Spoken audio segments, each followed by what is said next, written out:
सुधा के बेटे समर का विवाह दिल्ली की रहने वाली नैना से तय हुआ था।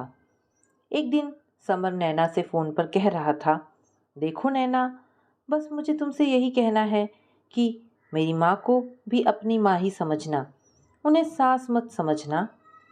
सीमा दीदी का जब से विवाह हुआ है उन्हें अकेलापन महसूस होता होगा। तुम बिल्कुल अपनी माँ की तरह ही रहना, उनके साथ रहोगी ना? प्रॉमिस करो नैना। फोन पर दूसरी तरफ नैना ने क्या कहा होगा यह तो नहीं जान पाई थी सुधा, लेकिन अपने बेटे समर की फोन पर यह बात सुनकर उन्हें अपने बेटे पर बहुत गर्व हो आया। वास्तव में कितनी फिक्र करता है समर उसकी, कितनी अच्छी बात कर रहा है उनका बेटा।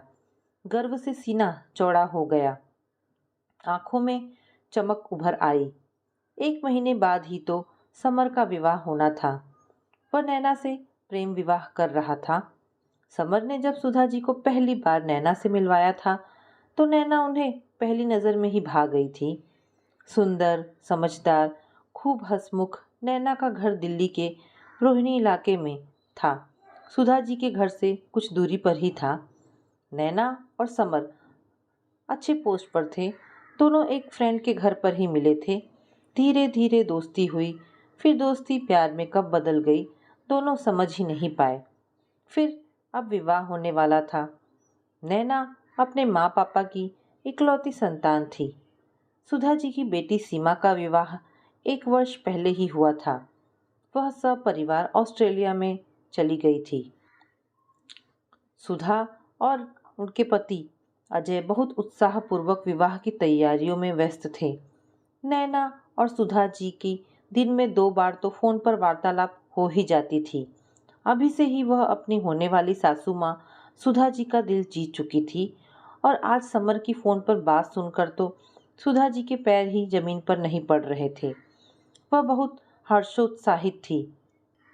अजय जी जैसे ही ऑफिस से आए, सुधा जी ने उनके साथ बैठकर चाय पीते हुए समर की फोन पर सुनी बात सुनाई। अजय ने कहा, सुधा सच में तुम तो बहुत लकी हो। एक बेटी गई, दूसरी बेटी घर आ रही है। चलो अच्छा है, समर सचमुच बहुत समझदार बेटा है। सुधा का नैना को बहू बनाकर लाने का उत्साह और भी बढ़ गया था।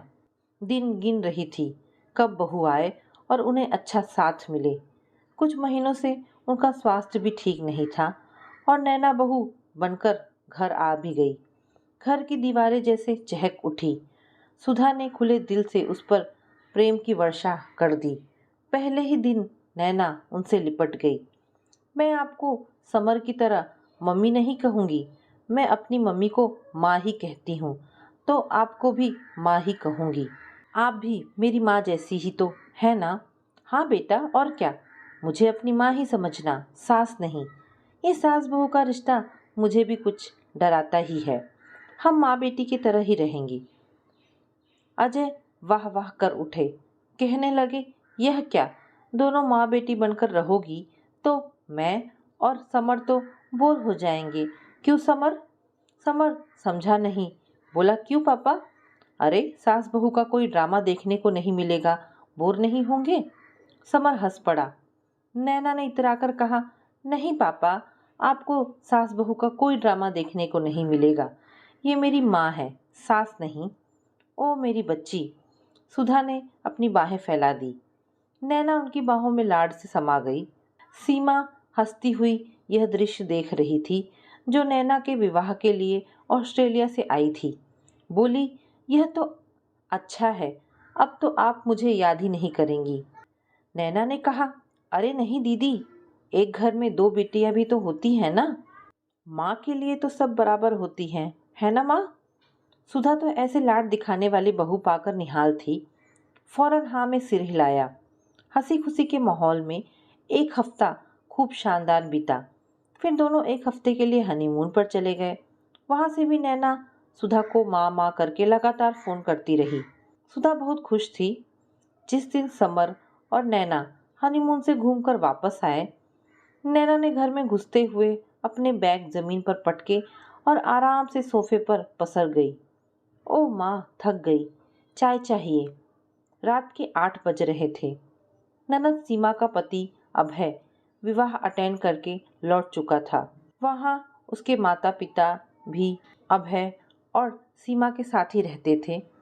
सुधा ने कहा, पर बेटा अब तो खाना लग ही गया है, तुम लोग फ्रेश होकर खाना पहले खा लो, चाय बाद में पी लेना।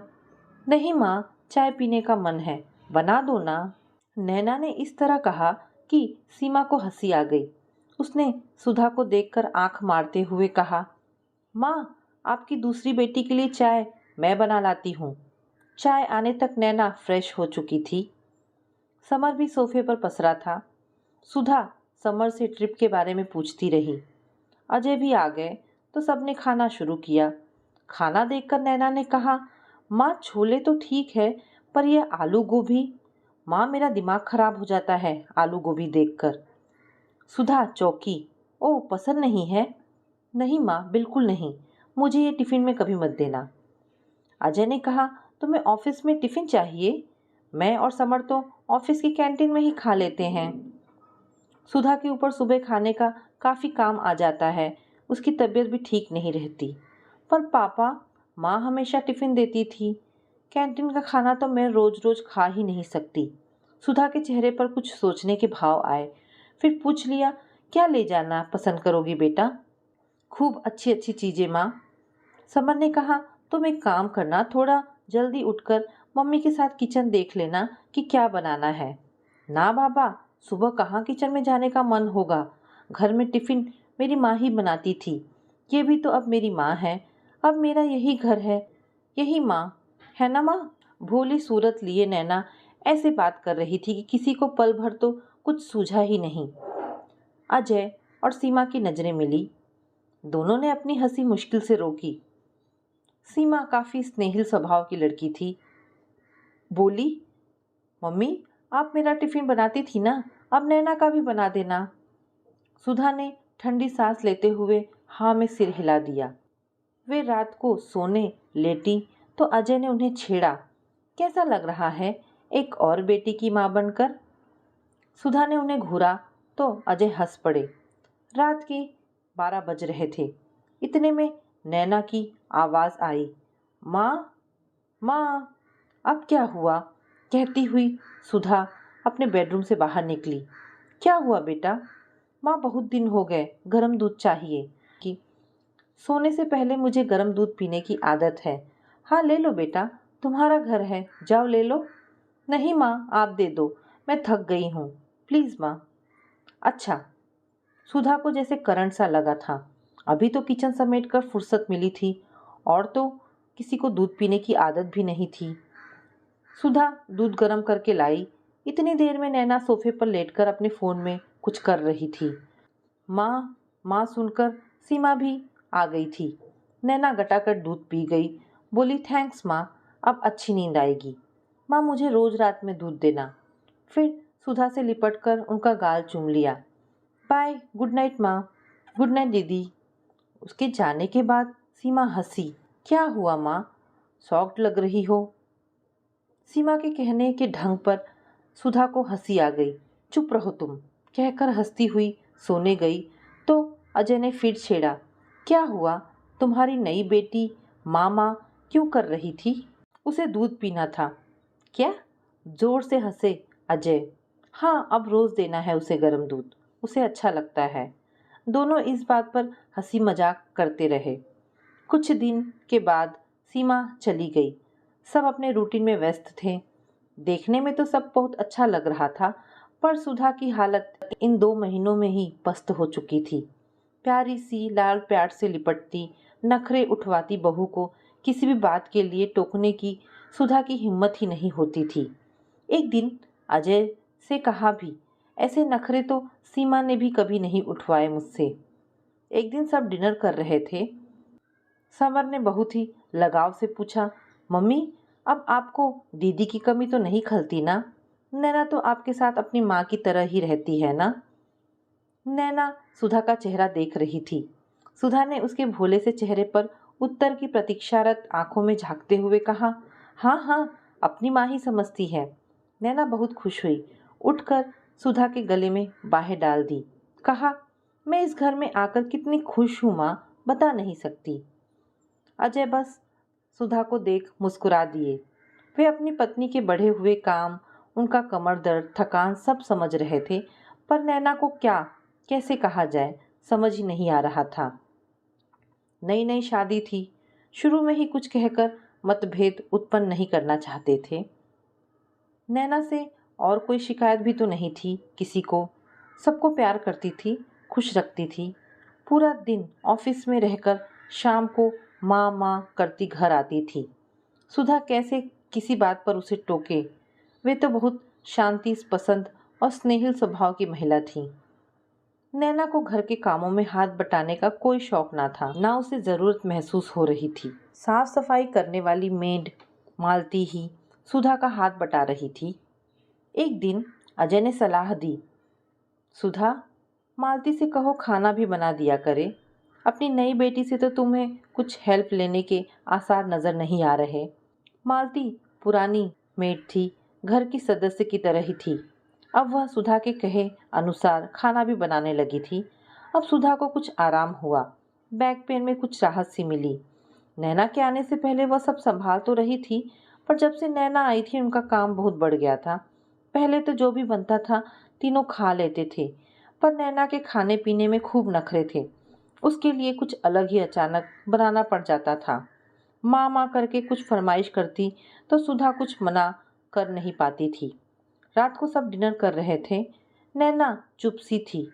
सुधा ने पूछा, क्या हुआ बेटा, थक गई क्या? बहुत चुप हो। माँ, हाँ बोलो ना, एक बात कहूँ? अरे बोलो ना, क्या हुआ? माँ, मुझे मालती आंटी के हाथ का खाना उतना अच्छा नहीं लग रहा है। पर वह वैसे ही बनाती है जैसा मैं उसे बताती हूँ। पर माँ, आप जैसी रोटी वो नहीं बना पाती हैं। समर ने कहा, तो क्या हुआ, ये भी काफ़ी अच्छी है। पर मुझे माँ के हाथ की रोटी ही अच्छी लगती है ना। चुपचाप खा लो नैना, खाना अच्छा है, समर ने फिर कहा। पर नैना तो अपनी तरह की एक ही बहू थी। बोली, माँ, मेरे लिए बस 2 रोटी बना दोगी कल से, प्लीज़? सुधा को धक्का सा लगा। क्या है ये लड़की, समझ ही नहीं आया क्या कहे। नैना ने फिर कहा, बस मेरी 2 रोटी बनाने में आपको तकलीफ तो नहीं होगी ना माँ? समर ने कहा, अरे चुपचाप खा लो जैसी बनी है।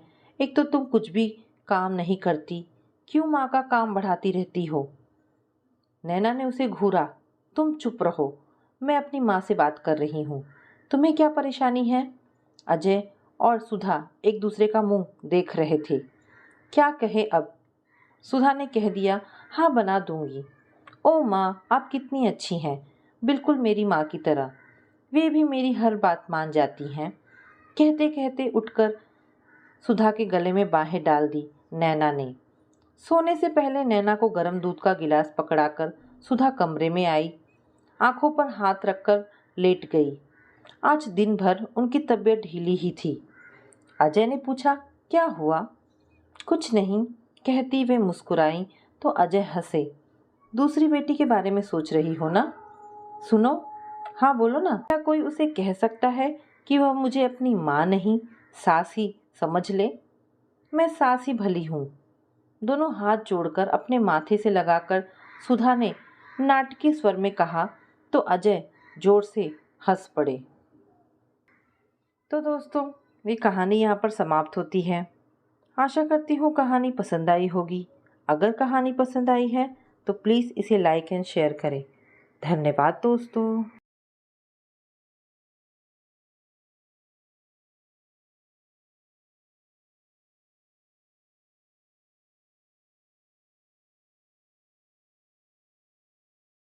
किचन में खड़े होकर खाना बनाते बनाते विभा की कमर दुखने लगी। पर वे क्या करें, इतने मेहमान जो आ रहे हैं। बहू की पहली दिवाली है, कल तक उसे उपहार लेकर मायके जाना था। पर अचानक बहू की माँ का फ़ोन आ गया कि अमेरिका से उसका छोटा भाई और भाभी आए हुए हैं। वे शादी पर नहीं आ सके थे, इसीलिए वे आप सबसे मिलना चाहते हैं। उन्हीं के साथ बहू के तीनों भाई व भाभियां भी अपने बच्चों के साथ आ रहे हैं। कुकर की सीटी बजते ही विभा ने गैस बंद कर दी और ड्राइंग रूम में आ गई। बहू आराम से बैठकर गिफ्ट पैक कर रही थी। अरे मम्मी देखो ना, मैं अपने भाई भाभीियों के लिए गिफ्ट लाई हूँ। बस पैक कर रही हूँ। आपको दिखाना चाहती थी, पर जल्दी है। वे लोग आने वाले हैं, इसीलिए पैक कर दिए। बहू ने कुछ पैक किए गिफ्ट की तरफ इशारा करते हुए कहा। तभी विभा जी का बेटा घर में दाखिल हुआ और अपनी पत्नी से बोला, रीमा, एक कप चाय बना लाओ। आज ऑफिस में काफ़ी थक गया हूँ। अरे आप देख नहीं रहे हैं कि मैं गिफ्ट पैक कर रही हूँ। माँ, आप ही बना दीजिए ना चाय, मुझे अभी तैयार भी होना है। मेरी छोटी भाभी बहुत फैशनेबल है, मुझे उनकी टक्कर का तैयार होना है। इतना कहकर रीमा अपने गिफ्ट पैक करने में लग गई। शाम को विभा जी के ड्राइंग रूम में करीब 10-12 लोग बैठे हुए थे।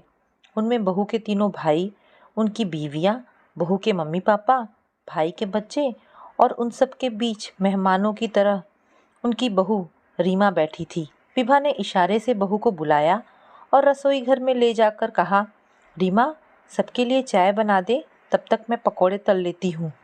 क्या मम्मी, मायके से परिवार के सारे लोग आए हैं और आप कह रही हैं कि मैं उनके साथ न बैठकर यहाँ रसोई में काम करूँ?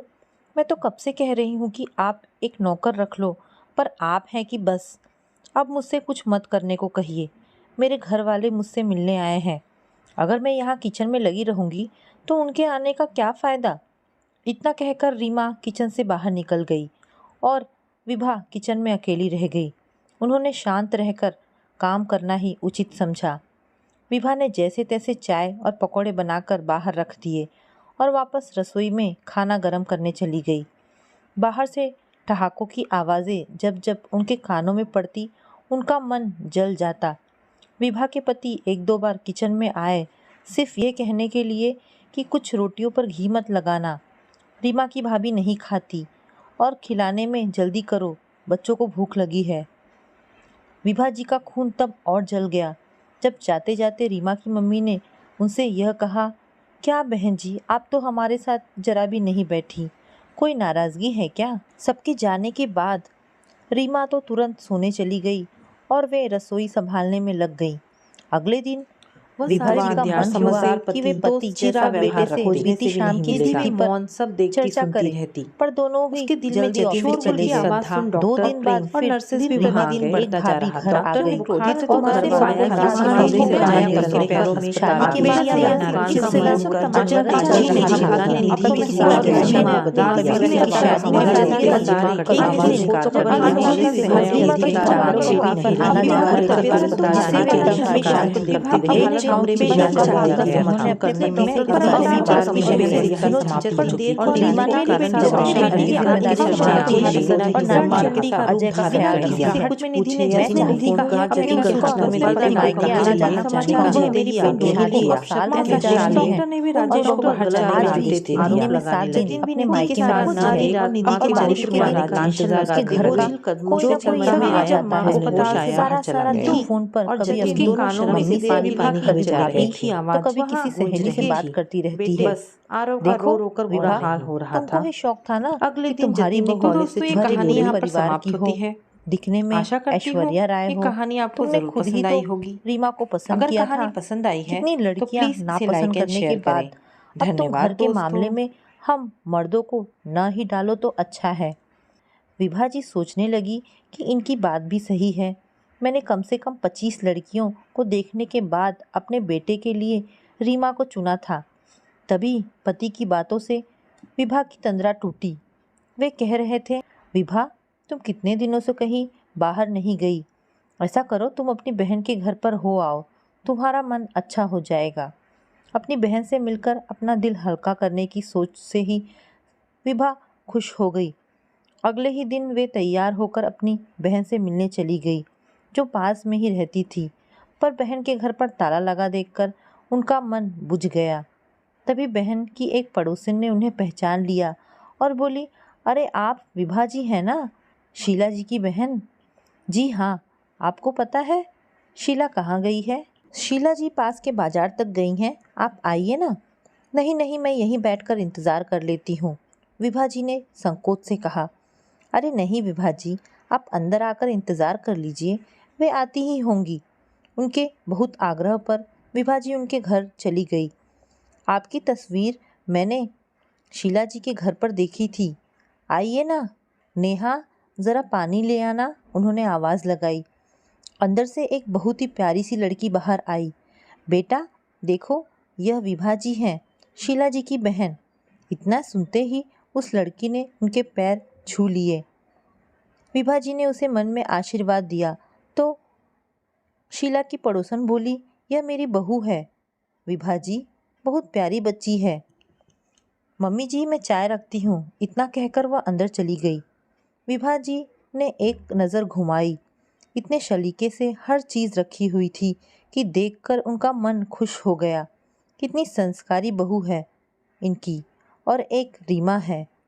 बहन जी, शीला दीदी आपकी बहुत तारीफ़ करती हैं। मेरा ध्यान शीला की पड़ोसन पर चला गया। इतने में उनकी बहू चाय बिस्कुट के साथ पकोड़े भी बनाकर ले आई और बोली, लीजिए आंटी जी। हाँ बेटा। तभी फ़ोन की घंटी बज गई।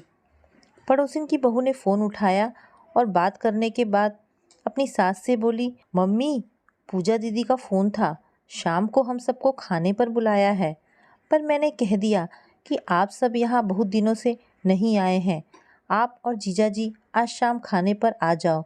ठीक कहा ना? हाँ बेटा, बिल्कुल ठीक कहा। बहू किचन में चली गई तो शीला की पड़ोसिन मुझसे बोली, पूजा मेरी बेटी है नेहा, और उसमें बहुत प्यार है। अच्छा है बहन जी, नहीं तो आजकल की लड़कियां बस अपने रिश्तेदारों को ही पूछती हैं। विभा जी ने यह कहकर अपने मन को थोड़ा सा हल्का करना चाहा। बिल्कुल ठीक कहा बहन जी, पर मेरी बहू अपने माता पिता की अकेली संतान है, एकदम सरल और समझदार। इसने यहाँ के ही रिश्तों को अपना बना लिया है। अभी शादी को 5 महीने ही हुए हैं, पर पूरा घर संभाल लिया है। वे गर्व से बोली। बहुत अच्छा है बहन जी। विभा ने थोड़ा सहज होकर कहा। अकेली लड़की है तो अपने माता पिता के घर भी बहुत जाती होगी, वे अकेले जो हैं। नहीं जी, बहू तो शादी के बाद सिर्फ एक बार ही मायके गई है, वह भी कुछ घंटों के लिए। हम बात कर ही रहे थे कि बाहर से शीला की आवाज़ आई, नेहा बेटा, घर की चाबी दे देना। शीला की आवाज़ सुनकर नेहा किचन से निकली और उनको अंदर ले आई। नेहा ने खाने के लिए रुकने की बहुत जिद की, पर दोनों बहनें रुकी नहीं। अगले ही पल विभा जी बहन के घर आ गई। शीला के दोनों बच्चे अमेरिका में रहते थे, वह और उसके पति अकेले ही रहते थे। दीदी, आज मेरी याद कैसे आ गई? शीला ने मेज पर सामान रखते हुए कहा। बस यूं ही, तू बता कैसी है? मैं तो ठीक हूँ दीदी, पर आपको क्या हुआ कि कमज़ोर होती जा रही हैं? शीला ने कहा। शायद विभा की परेशानियां उसके चेहरे पर भी छलकने लगी थी। आंटी जी, आज मैंने राजमा बनाया है, आपको राजमा बहुत पसंद है ना? आप तो खाने के लिए रुकी नहीं, इसीलिए मैं ले आई और इन्हें किचन में रख रही हूँ। अचानक नेहा दरवाजे से अंदर आई, किचन में राजमा रखकर मुस्कुराते हुए चली गई। बहुत प्यारी लड़की है, विभा के मुंह से अचानक निकल गया। अरे दीदी, यही वह लड़की है जिसकी बात मैंने अजय के लिए चलाई थी, याद है ना आपको? इनके ऑफिस के एक साथी की बेटी। दीदी, आपको याद नहीं आया क्या? शीला ने विभा की याददाश्त पर जोर डालने को कहा। अरे दीदी, जिसकी फ़ोटो भी मैंने मंगवा ली थी, पर इसका कोई भाई नहीं था, अकेली बेटी थी, इसलिए आपने फ़ोटो तक नहीं देखी थी। शीला की बात से विभा को ध्यान आया कि शीला ने उनसे इस लड़की के बारे में कहा था, पर उन्होंने कहा था कि जिस घर में बेटा नहीं, उस घर की लड़की नहीं आएगी मेरे घर में, क्योंकि माता पिता कब तक रहेंगे, भाइयों से ही तो मायका होता है, तीज त्योहार पर भाई ही तो आता है। यही कहकर उन्होंने फ़ोटो तक नहीं देखी थी। दीदी, इस लड़की की फ़ोटो हमारे घर पर पड़ी थी, श्रीमती शर्मा ने देखी तो उनको लड़की पसंद आ गई और आज वह उनकी बहू है।